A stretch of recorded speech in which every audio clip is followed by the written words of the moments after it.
Hello everyone. आइए इस question को देखते हैं। ये क्वेश्चन 12 अप्रैल 2019 शिफ्ट 2 में आया था। ये क्वेश्चन क्या कहता है कि find the magnetic field at point P due to straight line segment A B of length 6 centimetre carrying a current of 5 ampere. तो ये बात है ना कि ये आपका लाइन सेगमेंट ए बी है, ठीक है, और इसके कारण इस पॉइंट पी पे मैग्नेटिक फील्ड की वैल्यू पूछी जा रही है। करंट भी मेंशन कर दिया है, करंट का जो वैल्यू है वो है 5 एम्पीयर, ठीक है। अब सवाल ये उठता है कि इसको आप कैसे रिप्रेजेंट करोगे। देखो उसको रिप्रेजेंट करते हैं। ये ऐसे स्ट्रेट लाइन हो गया, ठीक है। फिर आपका ऐसे इधर गया और एक ट्रायंगल बना ली, ठीक है। तो अब इससे परपेंडिकुलर डिस्टेंस ये हो गया, ठीक है। अब देखो हम लोग क्या गिवन है, ये ए बी है, और ए बी के कारण हमसे पूछा क्या गया है, हमसे पूछा गया magnetic field at point P. तो यहाँ से जो यहाँ डिस्टेंस गिवन है, सॉरी, यहाँ से जो यहाँ डिस्टेंस गिवन है वो है 5 सेंटीमीटर, ठीक है। और यहाँ से भी यहाँ भी डिस्टेंस है वो भी कितना है, 5 सेंटीमीटर, ठीक है।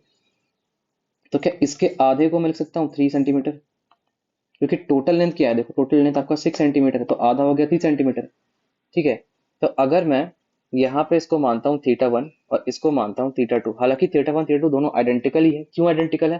क्योंकि यहाँ भी ये इसका 5 डिस्टेंस और यहाँ भी इसका 3 डिस्टेंस है, ठीक है, 3 सेंटीमीटर। तो अगर हम tan थीटा 1 लिखना चाहें तो tan theta 1 is equal to क्या हो जाएगा। अच्छा, tan थीटा नहीं लिख के, क्योंकि हमारे पास तो है नहीं आर परपेंडिकुलर, तो पहले हम क्या करते हैं, परपेंडिकुलर पर हाइपोटेन्यूज गिवन है तो हम बोलेंगे sin थीटा 1 अगर हम लिखेंगे तो हो जाएगा 3/5, मतलब थीटा 1 की वैल्यू आ गई 37 डिग्री।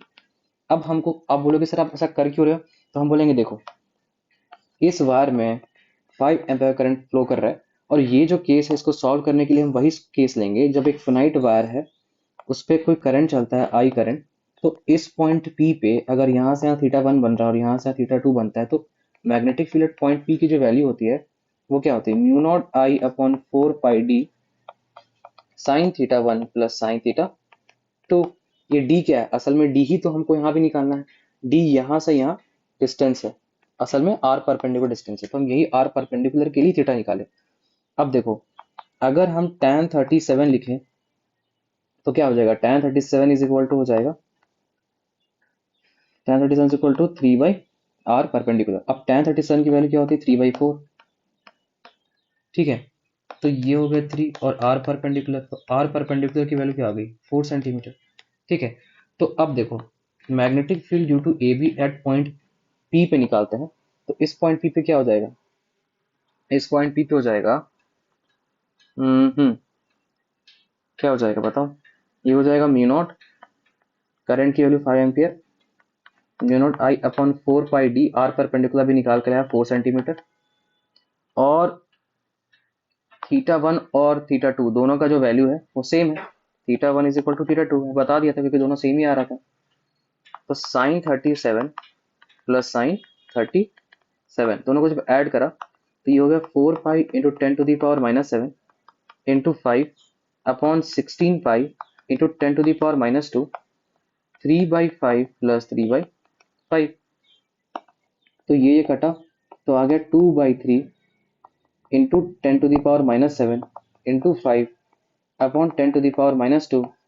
तो ये हो गया 6/5, तो 5 से 5 कटा, 3 2 6, तो ये हो गया 4 × 10⁻⁵ टेस्ला, मतलब magnetic field at point P 4 × 10⁻⁵ Tesla. अब देखो कहीं कुछ मिस्टेक तो नहीं हो रहा, 4 तो है, 4 तो है नहीं, तो एक बार देख लेते हैं कहीं मिस्टेक ना हो। पर आर परपेंडिकुलर tan 37 ये हो गया आपका 37 डिग्री, 3/5, तो साइन 3/5 कब होता है, 37 पे ही होता है। अगर हम tan 37 रखेंगे तो परपेंडिकुलर अपन बेस, तो ये हो गया आपका परपेंडिकुलर, ये हो गया बेस। तो tan 37 का था 3/4, तो 3 से 3 कटा तो 4 सेंटीमीटर, सही है। 4 पाई, तो μ0 × 10⁻⁷, 5 एम्पियर करंट, 5 एम्पियर करंट था ना, हाँ 5 एम्पियर करंट है, तो ठीक है। तो 5 एम्पियर का करंट हो गया, और ये तुम्हारा 4 पाई और 16 पाई ना, हाँ तो यहाँ गलती हुआ, देखो 6 पाई लिख दिया था मैंने, यहाँ पे गलती से 16 पाई है, ठीक है।